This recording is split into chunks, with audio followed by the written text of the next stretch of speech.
एक ऐसा नाम जिसे सुनते ही लोगों के जहन में डर, ताकत और सत्ता की तस्वीरें उभर आती हैं। लेकिन क्या आप जानते हैं कि ये कहानी एक ऐसे लड़के से शुरू होती है जिसकी जिंदगी में बचपन से ही दर्द और अकेलापन था। सद्दाम का जन्म 8 अप्रैल 1937 को इराक के एक गरीब गांव अल औजा में हुआ।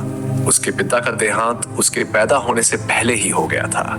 उसकी माँ मानसिक तनाव में थी और उसने एक बार सद्दाम को गोद तक देने की कोशिश की। बचपन से ही उसे अपनापन नहीं मिला और शायद यही उसकी सोच और मिजाज को कठोर बनाता चला गया। थोड़ा बड़ा हुआ तो वो अपने मामा के पास बगदाद चला गया, जिसने उसे पढ़ाया लिखाया और राजनीति से जोड़ा।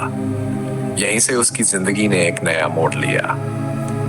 1960 के दशक में सद्दाम बाथ पार्टी में शामिल हुआ, एक राजनीतिक संगठन जो अरब देशों को एकजुट करने का सपना देखता था। धीरे धीरे वो पार्टी का मुख्य चेहरा बन गया। 1960 में इराक में सत्ता बदली और 1979 में सद्दाम हुसैन खुद राष्ट्रपति बन गया। राष्ट्रपति बनने के बाद सद्दाम ने इराक को मजबूत बनाने की कोशिश की। तेल के पैसे से उसने स्कूल, अस्पताल, सड़कें बनवाई।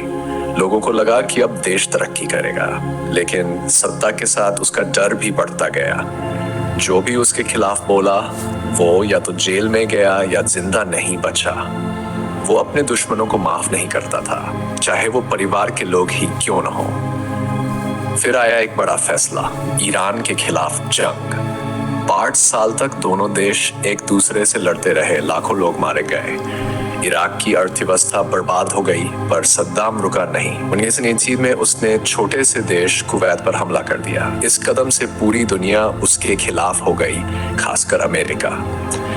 1990 में गल्फ वॉर हुआ और इराक को बहुत नुकसान उठाना पड़ा। फिर 2003 में अमेरिका ने एक बार फिर इराक पर हमला कर दिया। उस पर आरोप था कि वो विनाश के हथियार बना रहा है, जो बाद में साबित हुआ कि झूठ था। सद्दाम की हुकूमत गिर गई। एक समय का सबसे ताकतवर आदमी अब खेतों में गड्ढों में छिपता फिर रहा था।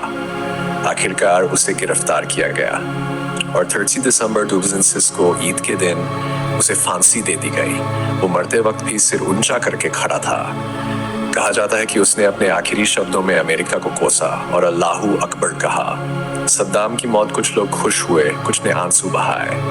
आज भी दुनिया 2 हिस्सों में बंटी है। कुछ उसे तानाशाह कहते हैं तो कुछ कहते हैं वो एक ऐसा लीडर था जिसने अपने मुल्क के लिए सब कुछ झेला।